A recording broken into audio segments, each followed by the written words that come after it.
everyone, welcome back to my channel. So in today's video we are going to discuss about the molecular biology. तो अगर आप molecular biology unit target कर रहे हो regard for the CSIR net life science, तो आपको क्या outline ध्यान में रख के आपको इस यूनिट को प्रिपेयर करना चाहिए। तो सबसे पहले आपको बेसिक सारा कुछ क्लियर करना चाहिए आपके अगर आप मॉलिक्यूलर बायोलॉजी यूनिट को टारगेट कर रहे हो तो सबसे पहले आपको पढ़ना चाहिए रिगार्डिंग द डीएनए स्ट्रक्चर, जो आज हम इस वीडियो में डिस्कस करने वाले हैं रिगार्डिंग द बेसिक्स कि डीएनए स्ट्रक्चर कैसा होता है and all of that regarding the DNA structure. तो सबसे पहले आपको बेसिक से स्टार्ट करना पड़ेगा मॉलिक्यूलर बायोलॉजी में, जिसमें आप सबसे पहले पढ़ेंगे रिगार्डिंग द डीएनए स्ट्रक्चर। बाद में आप दूसरा टॉपिक जो आप रिगार्डिंग पढ़ेंगे वो होगा डीएनए रेप्लिकेशन के रिलेटेड, बाद में transcription, translation, gene regulation, mutation and repair, और बाद में जो मॉलिक्यूलर टेक्निक्स होते हैं मॉलिक्यूलर बायोलॉजी में, जैसे कि पीसीआर हो गया, पॉलीमरेज चेन रिएक्शन, बाद में इलेक्ट्रोफोरेसिस हो गया, जेल इलेक्ट्रोफोरेसिस, उसके बाद ब्लॉटिंग जो होते हैं, नदर्न ब्लॉटिंग, सदर्न ब्लॉटिंग, ये सारे ब्लॉटिंग्स जो होते हैं ये आप सब मॉलिक्यूलर टेक्निक्स के अंडर आप स्टडी करते हो इन मॉलिक्यूलर बायोलॉजी। तो ये सारा कुछ, ये सारे टॉपिक्स आपको कवर करने पड़ेंगे अगर आप मॉलिक्यूलर बायोलॉजी को टारगेट कर रहे होगा। इसमें मैंने एक टॉपिक मिस आउट कर दिया है जो कि है जीनोम ऑर्गेनाइजेशन का। जीनोम ऑर्गेनाइजेशन भी और एक बहुत इंपॉर्टेंट टॉपिक है जो कि मॉलिक्यूलर बायोलॉजी में आपको पढ़ना पड़ता है। सो दैट इज़, ये सारे टॉपिक्स आप अगर एक आउटलाइन बना ले कि आपको ये मॉलिक्यूलर बायोलॉजी में एक आउटलाइन बना ले कि आपको मॉलिक्यूलर बायोलॉजी ये यूनिट कैसे कवर अप करना है, तो ये सारे टॉपिक्स आप कवर अप कर सकते हो एक एक करके। तो आज की इस वीडियो में हम डिस्कस करने वाले हैं जो फर्स्ट टॉपिक है रिगार्डिंग द डीएनए स्ट्रक्चर। हम इस वीडियो में सब बेसिक कंप्लीट करेंगे या फिर कवर अप करेंगे जो कि होता है रिगार्डिंग द डीएनए स्ट्रक्चर।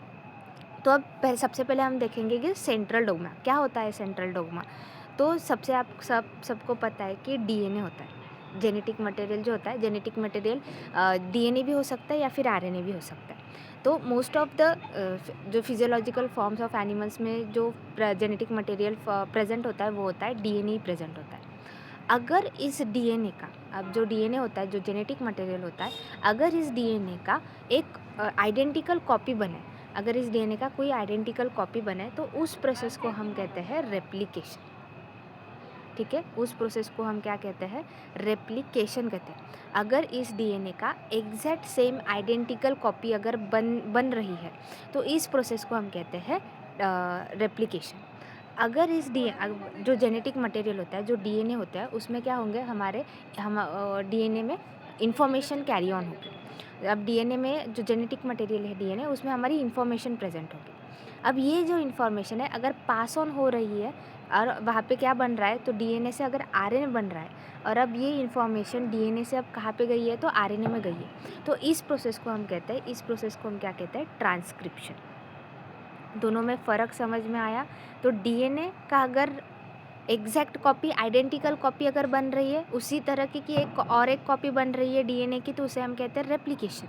अगर डीएनए में से जो इंफॉर्मेशन है वो पास ऑन हो रही है आरएनए में, तो उसे हम कहते हैं ट्रांसक्रिप्शन।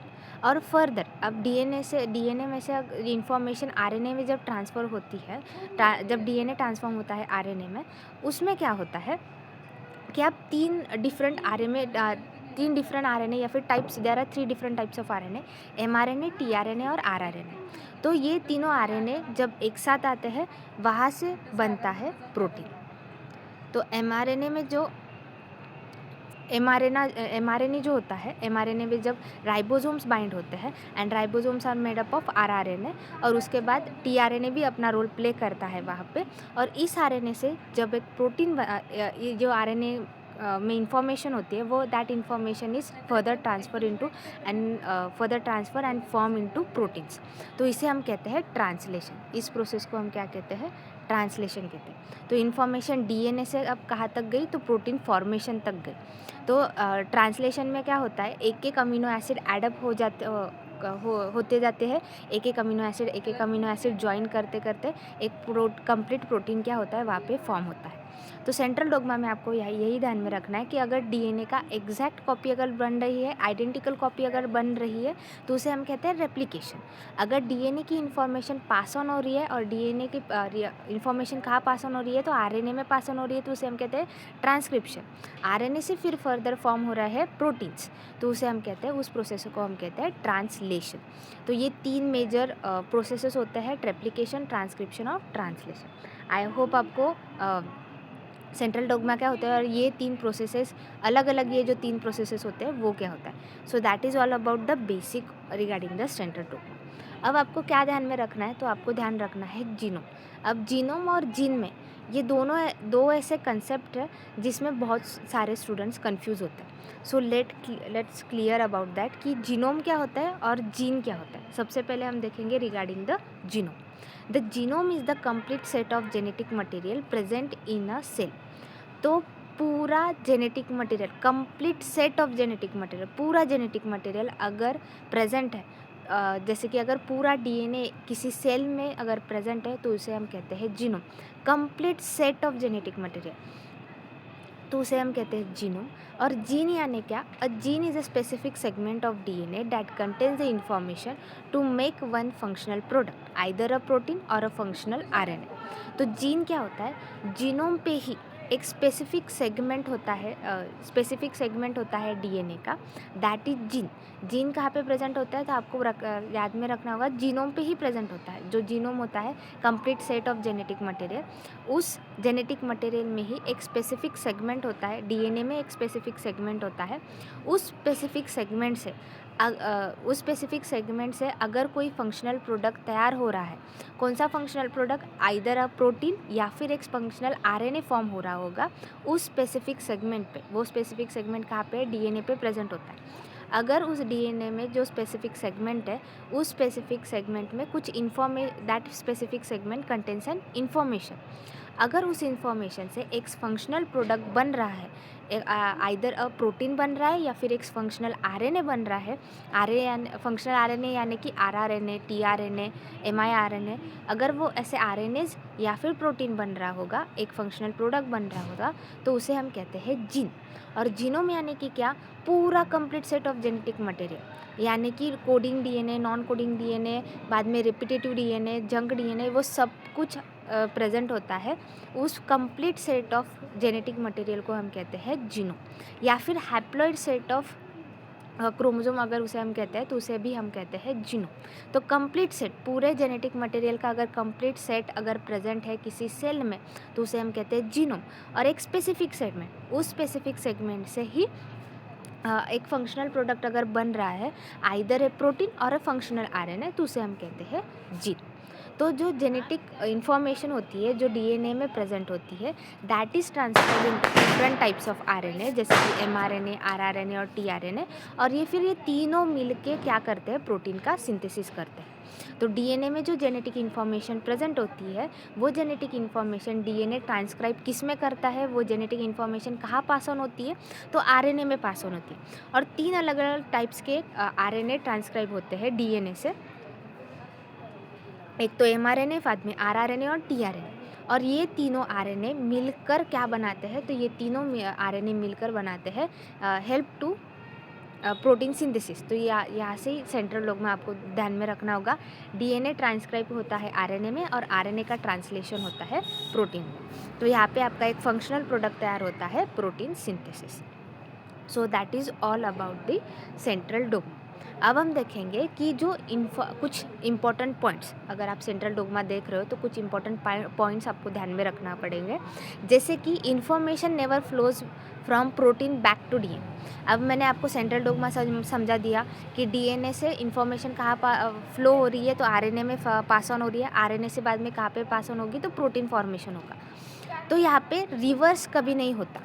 सो ये बात आपको ध्यान में रखनी होगी कि रिवर्स कभी नहीं होता कि प्रोटीन से फिर आरएनए में इंफॉर्मेशन जाएगी या फिर आरएनए से पास ऑन होगी डीएनए। ऐसा कभी नहीं होता। डीएनए से आरएनए में जाएगा और आरएनए से फिर प्रोटीन में जाएगा। So that is one way आप कह सकते हो कि यूनिडायरेक्शनल है, information never flows from protein back to DNA.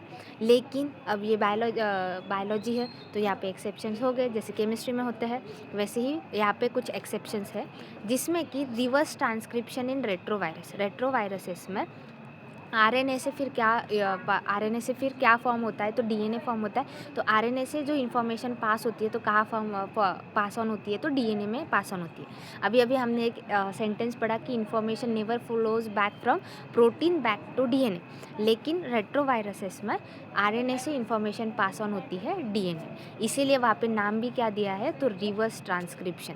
यहाँ पे ट्रांसक्रिप्शन क्या हो रहा है, रिवर्स हो रहा है। तो ट्रांसक्रिप्शन में आपने क्या देखा, डीएनए का ट्रांसक्रिप्शन होता है आरएनए में, लेकिन यहाँ पे क्या हो रहा है, रिवर्स हो रहा है, आरएनए का ट्रांसक्रिप्शन हो रहा है DNA. So that is a reverse transcription. और आरएनए से भी आरएनए में फ्लो होती है इन्फॉर्मेशन इन आरएनए वायरसेस। तो वहाँ पे आरएनए वायरसेस में जेनेटिक मटेरियल क्या होता है, तो आरएनए होता है, तो इसी वजह से आरएनए में इन्फॉर्मेशन फ्लो होती है। लेकिन आपको ये एक्सेप्शंस तो ध्यान में रखनी है, उसी के साथ साथ आपको ये भी ध्यान में रखना है कि information never flows from protein back to DNA. Protein से इन्फॉर्मेशन डीएनए बैक में नहीं जाता, डीएनए से ही प्रोटीन सिंथेसिस होता है, प्रोटीन से डीएनए में इन्फॉर्मेशन फ्लो बैक नहीं होती, ये आपको ध्यान में रखना है। सो अभी हम डिस्कस करेंगे regarding the DNA structure, differences देखेंगे कि क्या डिफरेंस होता है प्रोकैरियोटिक के डीएनए स्ट्रक्चर में और यूकैरियोटिक के डीएनए स्ट्रक्चर में। अब जो प्रोकैरियोटिक का डीएनए होता है वो आपको पता है कि सर्कुलर डीएनए होता है और न्यूक्लियोइड होता है। न्यूक्लियर यानी कि जो जिसे न्यूक्लियर मेम्ब्रेन प्रेजेंट नहीं है और जेनेटिक मटेरियल वहाँ पे है, सेल में प्रेजेंट है, लेकिन कोई भी न्यूक्लियर मेम्ब्रेन उसको बाउंड नहीं कर रही, तो दैट इज़ अ न्यूक्लियर। और जो यूकैरियोटिक डीएनए होता है, तो यूकैरियोटिक डीएनए में जो डीएनए होता है वो लीनियर डीएनए होता है and that DNA is present in nucleus. अब जो यूकैरियोटिक न्यूक्लियस होता है दैट इज़ वो न्यूक्लियस न्यूक्लियर मेम्ब्रेन से बाउंड होती है and that's why it is known as a nucleus and nucleus is a membrane bound organelle.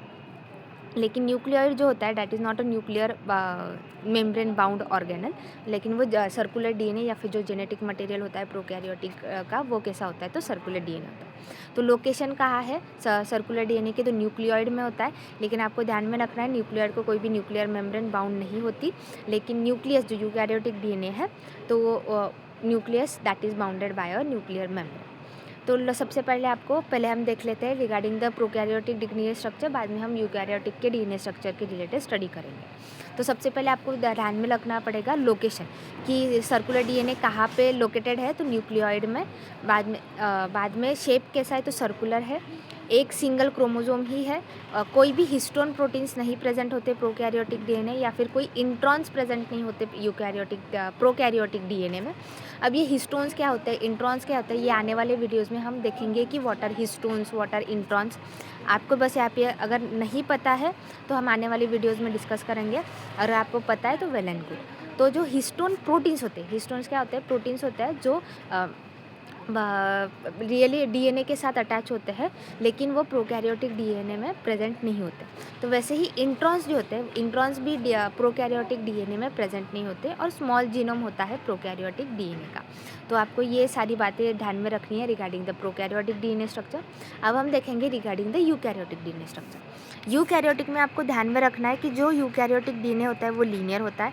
कहाँ पे लोकेटेड होता है, तो न्यूक्लियस में लोकेट होता है। जैसे आपको इस पिक्चर में आपको दिख भी रहा होगा कि nucleus is bounded by a nuclear membrane.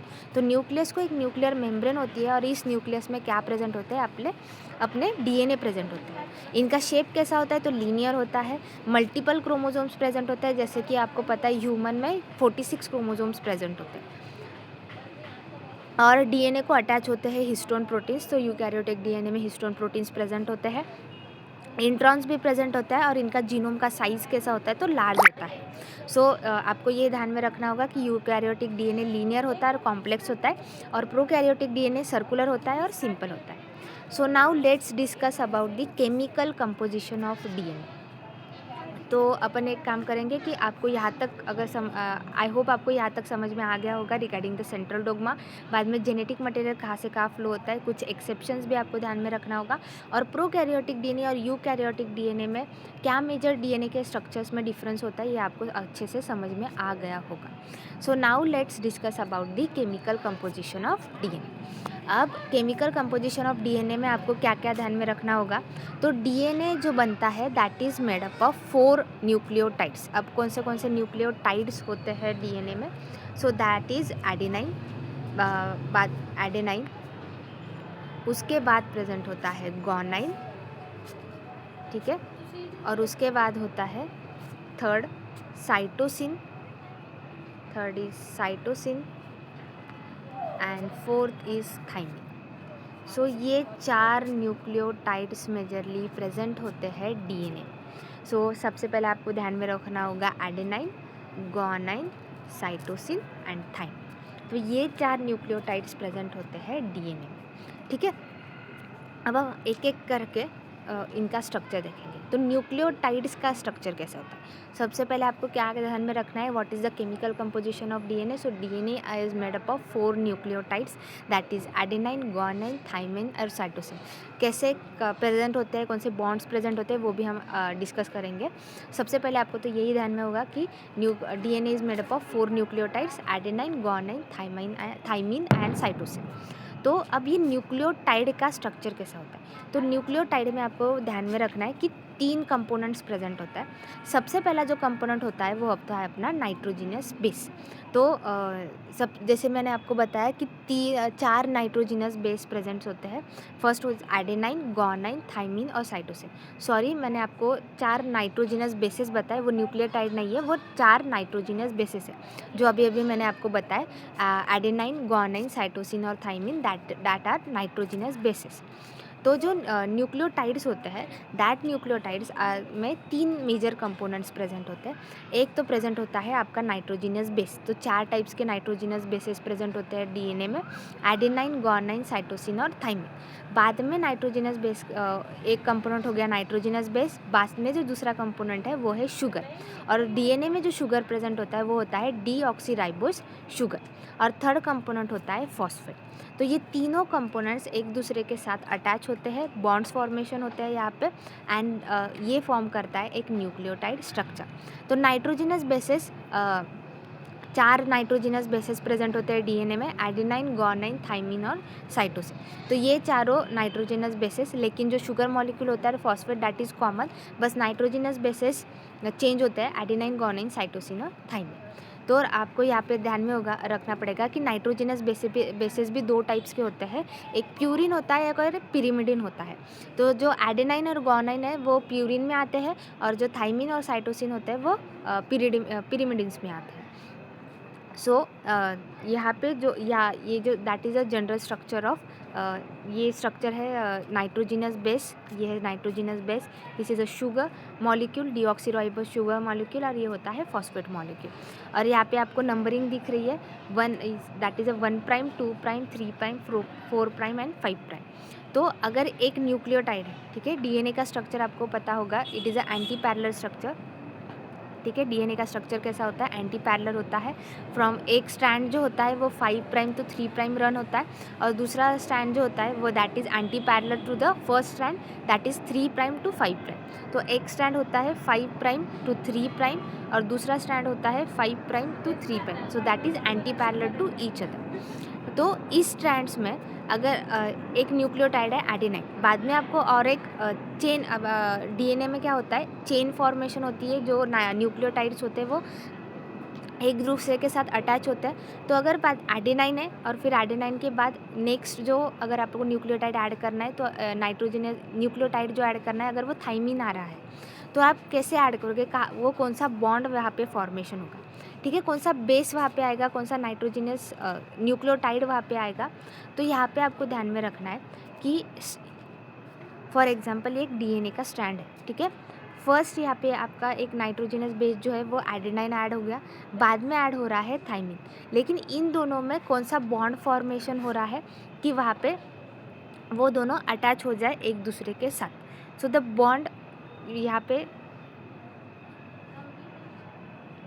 तो यहाँ पे आपको एक न्यूक्लियोटाइड है, दूसरा न्यूक्लियोटाइड वहाँ पे आने वाला है अटैचमेंट के लिए। तो दोनों न्यूक्लियोटाइड में अटैचमेंट कैसे होगी, ठीक है। तो अब फॉर एग्जांपल ये आपका डीएनए का स्ट्रैंड है, एक स्ट्रैंड है डीएनए का, यहाँ पे एडेनाइन प्रेजेंट है और बाद में थाइमिन न्यूक्लियोटाइड आने वाला है, ठीक है।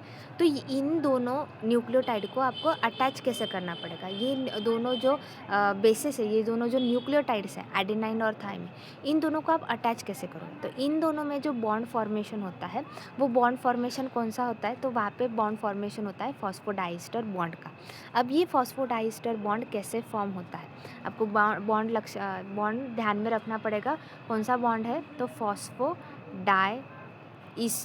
बॉन्ड। तो आपको बॉन्ड जो प्रेजेंट होता है that is the phosphodiester bond. और कैसे फॉर्म होता है, तो यहाँ पे जो डीऑक्सीराइबोस शुगर है, यहाँ पे जो आपको शुगर मॉलिक्यूल दिख रहा है वहाँ का 3 प्राइम एंड और फॉस्फेट का 5 प्राइम। तो यहाँ पे जो फॉस्फेट ग्रुप होता है और वहाँ का डीऑक्सीराइबोस शुगर का फर्स्ट न्यूक्लियोटाइड, 2 न्यूक्लियोटाइड्स है यहाँ पे, ये फर्स्ट न्यूक्लियोटाइड है और ये सेकेंड न्यूक्लियोटाइड है। इन न्यूक्लियोटाइड्स को आपको अटैच करना है। तो वहाँ पे जो बॉन्ड फॉर्मेशन हुआ है वो कौन सा हो रहा है, तो फॉस्फोडाइस्टर बॉन्ड वहाँ पे फॉर्मेशन हो रहा है। तो फर्स्ट न्यूक्लियोटाइड का 3 प्राइम, जो डीऑक्सीराइबोस शुगर है उसका 3 प्राइम जहाँ पे OH ग्रुप प्रेजेंट है, और फॉस्फेट ग्रुप जो 5 प्राइम पे प्रेजेंट है, इन दोनों में क्या होता है, एक बॉन्ड फॉर्मेशन होता है फॉस्फोडाइस्टर बॉन्ड। और यहाँ पे आपको ध्यान में रखना है, एक वाटर मॉलिक्यूल क्या होता है, रिलीज आउट होती है। तो यहाँ पे एक बॉन्ड फॉर्मेशन हो रहा है, दोनों न्यूक्लियोटाइड्स एक दूसरे के साथ अटैच हो गए बाय कौन सा बॉन्ड फॉर्मेशन हुआ वहाँ पे, तो फॉस्फोडाइस्टर बॉन्ड फॉर्मेशन हुआ, और वहाँ पे एक वाटर मॉलिक्यूल क्या होता है, रिलीज़ होता है। अब ये वाटर मॉलिक्यूल मॉलिक्यूलर टेक्निक्स में कैसे यूज़फुल होता है वो हम देखेंगे इन मॉलिक्यूलर टेक्निक्स। लेकिन यहाँ पे आपको ध्यान रखना है कि जब फॉस्फोडाइस्टर बॉन्ड फॉर्मेशन होता है तो वहाँ पे एक वाटर मॉलिक्यूल क्या होता है, रिलीज आउट होता है। तो यहाँ पे फॉस्फोडाइस्टर बॉन्ड किस में फॉर्मेशन हो रहा है, तो 2 न्यूक्लियोटाइड्स में फॉर्मेशन होता है। फर्स्ट न्यूक्लियोटाइड का जो डीऑक्सीराइबोस शुगर है उसका 3 प्राइम एंड, और सेकेंड न्यूक्लियोटाइड का फॉस्फेट का 5 प्राइम फॉस्फेट, इन दोनों में फॉस्फोडाइस्टर बॉन्ड का क्या होता है, फॉर्मेशन होता है, और वहाँ पे एक वाटर मॉलिक्यूल क्या होगा, रिलीज आउट होगा। इसके बाद हम डिस्कस करेंगे रिगार्डिंग द हाइड्रोजन बॉन्ड्स। अभी हमने क्या देखा, एक स्ट्रैंड पे आपको यहाँ पे डिफरेंस समझना पड़ेगा कि डीएनए में 2 स्ट्रैंड्स होते हैं that are anti parallel to each other. DNA में 2 स्ट्रैंड्स होते हैं and that are anti parallel to each other. एक स्ट्रैंड होता है 5 प्राइम टू 3 प्राइम, दूसरा स्ट्रैंड होता है 5 प्राइम टू 3 प्राइम। ठीक है। तो अभी हमने जो फॉस्फोडाइस्टर बॉन्ड देखा वो एक स्ट्रैंड में देखा। डीएनए का एक स्ट्रैंड है, एक स्ट्रैंड में एक एडेनाइन है, दूसरा थाइमिन है, फिर ग्वानाइन है, और बाद में साइटोसिन अगर होगा। तो एक स्ट्रैंड पे जो न्यूक्लियोटाइड है, एक ही स्ट्रैंड पे जो न्यूक्लियोटाइड है, अगर उनको अटैच करना है तो वहाँ पे होता है फॉस्फोडाइस्टर बॉन्ड, कि पहले न्यूक्लियोटाइड का 3 प्राइम एंड का डीऑक्सीराइबोस शुगर और दूसरे न्यूक्लियोटाइड का 5 प्राइम एंड का फॉस्फेट ग्रुप, इन दोनों में क्या फॉर्मेशन होता है, तो फॉस्फोडाइस्टर बॉन्ड फॉर्मेशन होता है। लेकिन अगर डीएनए में हमें जैसे पता है 2 स्ट्रैंड्स प्रेजेंट होते हैं, तो उन दोनों में जो प्यूरिन और पिरिमिडिन अटैच होते हैं, और उन दोनों में हाइड्रोजन बॉन्ड फॉर्मेशन होता है। जैसे कि मैंने आपको बताया कि एडेनाइन और ग्वानाइन जो होते हैं वो प्यूरिन्स होते हैं, थाइमिन और साइटोसिन जो होते हैं वो पिरिमिडिन्स होते हैं। तो इनमें हाइड्रोजन बॉन्ड का फॉर्मेशन होता है। Adenine pairs with thymine with 2 hydrogen bonds. यहाँ पे आपको 2 हाइड्रोजन बॉन्ड्स दिख रहे हैं। तो एडेनाइन जब थाइमिन के साथ पेयर होता है तो वहाँ पे 2 हाइड्रोजन बॉन्ड्स का क्या होता है, फॉर्मेशन होता है। जब ग्वानाइन पेयर होता है साइटोसिन के साथ तो वहाँ पे 3 हाइड्रोजन बॉन्ड्स का क्या होता है, फॉर्मेशन होता है। तो ये बातें आपको ध्यान में रखनी होगी कि एडेनाइन जब थाइमिन के साथ पेयर अप होता है तो 2 हाइड्रोजन बॉन्ड, ग्वानाइन जब साइटोसिन के साथ पेयर अप होता है तो 3 हाइड्रोजन बॉन्ड्स वहाँ पे क्या होंगे, फॉर्मेशन होंगे। सो ये कहाँ पे होता है, तो ये होता है during the double helix anti parallel structure of DNA. उसके बाद आपको कुछ biological significance of DNA structure. So complementary accurate replication, adenine complementary यानी कि adenine always pairs with thymine, guanine always pairs with cytosine.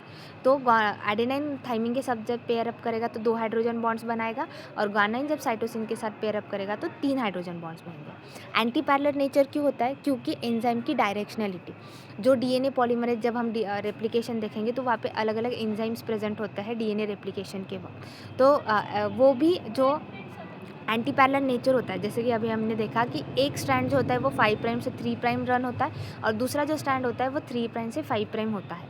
तो एंजाइम भी directionality देखती है, स्ट्रैंड की डायरेक्शनलिटी देखती है, और उसी डायरेक्शन में वो अपना फंक्शन एक्ट करती है। तो ग्रुप्स, अब डीएनए में 2 ग्रुप्स प्रेजेंट होता है, एक माइनर ग्रुप प्रेजेंट होता है, एक मेजर ग्रुप प्रेजेंट होता है। जैसे आप डायग्राम में देख सकते हो, ये जो यहाँ पे ग्रुप आपको दिख रहा है तो वो मेजर ग्रुप है, और जो आपको दूसरा ग्रुप देख रहा होगा वो माइनर ग्रुप है। तो डीएनए में 2 ग्रुप्स प्रेजेंट होता है, एक माइनर ग्रुप और दूसरा होता है मेजर ग्रुप। अब ये ग्रुप्स क्यों प्रेजेंट होता है, तो प्रोटीन बाइंडिंग के लिए they are helpful for protein binding. और बेस स्टैकिंग जो होते हैं डीएनए में, वो क्यों प्रेजेंट होते हैं, तो give the stability to DNA structure. अभी हमने 2 बॉन्ड्स देखे, फॉस्फोडाइस्टर बॉन्ड और हाइड्रोजन बॉन्ड्स, लेकिन उनसे डीएनए में स्टेबिलिटी नहीं आती। स्टेबिलिटी किससे आती है, तो बेस स्टैकिंग से आती है। हाइड्रोफोबिक जो इंटरैक्शन प्रेजेंट होती है due to the base stacking, उस वजह से डीएनए में स्टेबिलिटी आती है।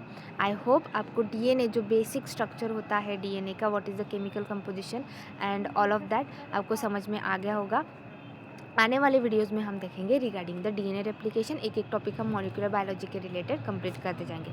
ये आउटलाइन का आप स्क्रीनशॉट निकाल सकते हो, बस आपको एक पॉइंट इसमें ऐड करना होगा जीनोम ऑर्गेनाइजेशन का। बाद में आप सारे टॉपिक्स मॉलिक्यूलर बायोलॉजी के रिलेटेड आप इस आउटलाइन से कवर अप कर सकते हो। If you like this video please do like, subscribe and अगर कोई डाउट होगा तो आप कमेंट सेक्शन में पूछ सकते हो। Thank you.